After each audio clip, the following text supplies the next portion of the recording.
اور یہی واقعہ خالد بن ولید عنہ کے ساتھ پیش آیا کہ ایک مرتبہ رشوت نے اپنے ایک نمائندہ بھیجا جس کے پاس زہر کی ایک بوتل تھی، چھوٹی سی شیشی تھی۔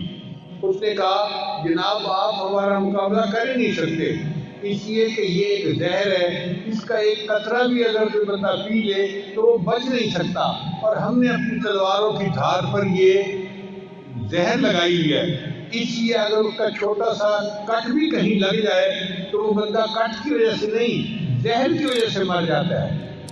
آپ ہمارا مقابلہ کر ہی نہیں سکتے۔ جب اس نے یہ بات کہی تو خالد بن ولید عنہ نے فرمایا اچھا یہ زہر کی شیشی مجھے دکھاؤ۔ وہ ہاتھ میں لی اور آپ نے پڑھا بسم اللہ الذی لا یضر مع اسمہ شیء فی الارض ولا فی السماء، اور پوری زہر کی بوتل آپ نے پی لی اور اللہ نے ان کو محفوظ رکھا۔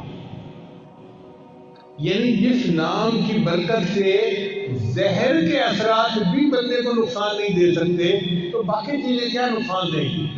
اس لیے ہمیں چاہیے کوئی چیز پینی ہو یا کھانی ہو تو بسم اللہ اس سے پہلے ضرور پڑھا کریں تاکہ اس چیز کے نقصان سے اللہ ہماری حفاظت فرمائے۔